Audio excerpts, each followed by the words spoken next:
Speech அங்க வந்து speech கொடுத்து ஒரு சிலருக்கு ஆன்சர் பண்ணிருப்பாரு. அதே மாதிரி இங்க படத்துல வந்து ஆக்ஷன் மூலியமா ஒரு சிலருக்கு ஆன்சர் பண்ணிருக்காரு. படம் எப்படி இருக்கும்ன்றதுக்கான ஆன்சர் கிடையாது. படத்துல நான் எந்த ரோல் கொடுத்தாலும் நடிப்பேன்டா, என்ன சீக்வன்ஸ் கொடுத்தாலும் நடிப்பேன்டா, வெறும் நான் காமெடியன் மட்டும் கிடையாது, நான் ஒரு ஆக்ஷன் ஹீரோ, நான் ஒரு எமோஷனல் ஹீரோ, நான் ஒரு ஃபேமிலி என்டர்டைனர் அப்படின்றத திரும்ப திரும்ப திரும்ப நிரூபிச்சுக்கிட்டு இருக்காரு. அமரன்ல ஆல்ரெடி நிரூபிச்சிட்டாரு. அது இருந்தோம் நிறைய பேருக்கு இந்த கோட் படத்துல வந்த உடனே நீ எல்லாம் திடீர் தளபதியா, நீ எல்லாம் குட்டி தளபதியான்னு கேட்க ஆரம்பிச்சாங்க. தளபதியை கூப்பிட்டு கொடுத்துருக்காரா, இதுக்கு மேல உங்களுக்கு என்னடா வேணும்? துப்பாக்கியை பிடிச்சாருங்க இந்த படத்துல. இந்த படத்துல துப்பாக்கி பிடிக்கிற சீன் வந்திருக்கும், அதுக்காக பிடிச்சா நீ ஏதோ கம்ப்ளைண்ட்லாம் போட்டு சரியா? ஸோ துப்பாக்கி அவருக்கு பிடிச்சாரு. அடுத்து ஒரு எம்டி ஸ்பேஸ் அவரு இது கிரியேட் பண்ணுவாரா, ஐ மீன் எம்டி ஸ்பேஸ் அவர் ஃபில் பண்ணுவாரா எல்லாம் கிடையாது. இவர் ஒரு பெரிய ஹீரோவா வளர்றதுக்கான நிறைய வாய்ப்பு வளர்ந்தாரு. இன்னும் பேர் மேல மேல மேல இவர் போவார். நம்ம அஜித் அண்ணாவை எப்படி ரசிக்கிட்டு இருக்கோம், விஜய் அண்ணாவை எப்படி ரசிக்கிட்டு இருக்கோம், ரஜினி சார் எப்படி ரசிக்கிட்டு இருக்கோம், அந்த மாதிரி எஸ்கே அண்ணாவை கூடிய சீக்கிரத்துல எல்லா தரப்பு மக்களும் ரசிக்கிற அந்த ஒரு காலம் வரும். அது வந்துருச்சு. இன்னும் ஒரு 20% மட்டும்தான் வந்து அந்த ஏட்டர்ஸ் பரப்பிக்கிட்டு இருக்காங்க. இந்த படத்துக்கும் நிறைய பேர் வந்து கதை இல்ல, எஸ்கே ஃபைட் பண்ணது எங்களால ஏத்துக்க முடியல அப்படிலாம் நிறைய பேர் வருவாங்க. அந்த மாதிரி கேட்கறவங்க படத்தை வந்து பார்த்துட்டு அதுக்கப்புறமா வந்து போய் பதில் சொல்லுங்க, சரிங்களா?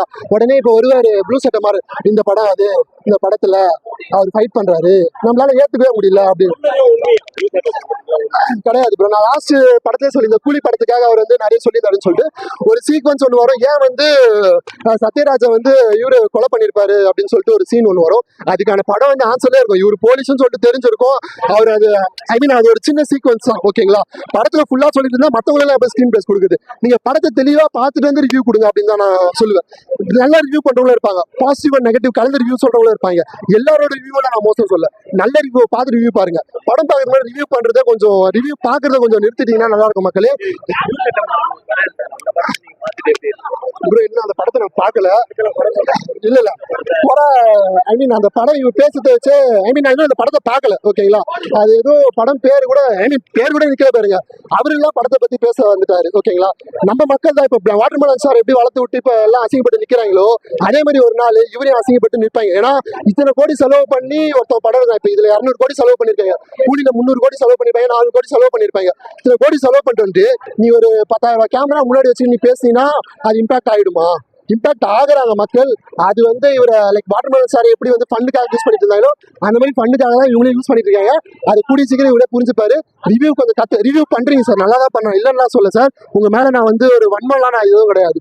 சொல்றதை கொஞ்சம் கரெக்டா சொல்லுங்க. நீங்க வியூஸ் இன்க்ரீஸ் பண்ணணும், இவங்களுக்காக இவங்க இந்த ஃபேனுக்காக அந்த ஃபேனை சப்போர்ட் பண்ணி பேசுறேன், அந்த ஃபேனை இந்த ஃபேனை சப்போர்ட் பண்ணி பேசலாம் இல்லை.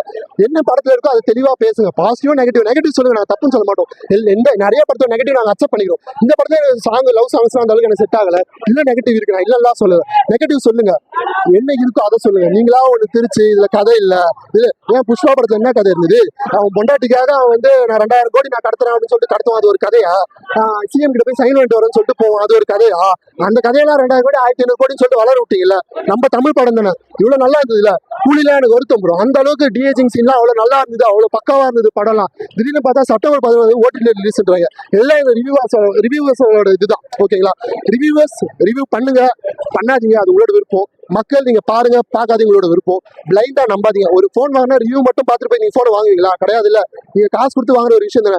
அதே மாதிரி நீங்க காசு கொடுத்துட்டு வந்து பார்க்க போற படம் நீங்க ஃபர்ஸ்ட் டைம்ல வந்து பாருங்க. யாரும் சொல்றதை கேட்டு வந்து பார்க்காதீங்க. நீங்க வந்து பார்த்துட்டு படம் எப்படி இருக்குன்றத அப்புறம் நீங்க போய் ரிவ்யூ பண்ணுங்க. அப்பதான் உங்களுக்கு தெரியும், சரிங்களா? பிளைண்டா எதையும் யார் சொல்றதையும் நம்பாதீங்க. அதே மாதிரி படத்துல ஒரு ஏஆர்எம் சார் படம்னாலே ஒரு சோஷியல் மெசேஜ் இருக்கும். மக்களா மதிங்கடா, மனுஷனா மதிங்கடா.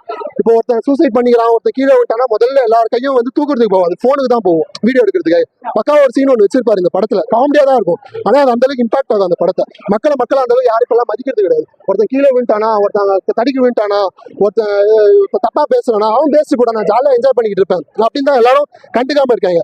அப்படிலாம் இருக்காதீங்க. மனிதன்றது ரொம்ப ரொம்ப இம்பார்ட்டன்ட். அதே மாதிரி போதைப் பொருளா இருக்கட்டும், வன்முறையா இருக்கட்டும், இதெல்லாம் எந்த அளவுக்கு வளர்ந்து, போதைப் பொருளை பத்தி இதில் பேசல, வன்முறை எந்த அளவுக்கு தமிழ்நாட்டில் காலோங்கி இருந்துச்சு, அது எப்படிலாம் தடுக்கலாம் அப்படின்றத பத்திலாம் இந்த படத்தை பேசியிருக்காங்க. ஸோ நல்லா இருந்தது ஒரு படம். பக்காவான ஒரு ஏஆர்எம் சாரோட படம், முருகதாஸ் சாரோட மிகப்பெரிய கம்பேக் இந்த படம். எஸ்கே அண்ணாவோட அடுத்த கட்டத்துக்கு கொண்டு போற ஒரு படம். ஸோ ஃபேமிலியோட இந்த படத்தை வந்து பார்த்து என்ஜாய் பண்ணுங்க. 16+ இருந்தா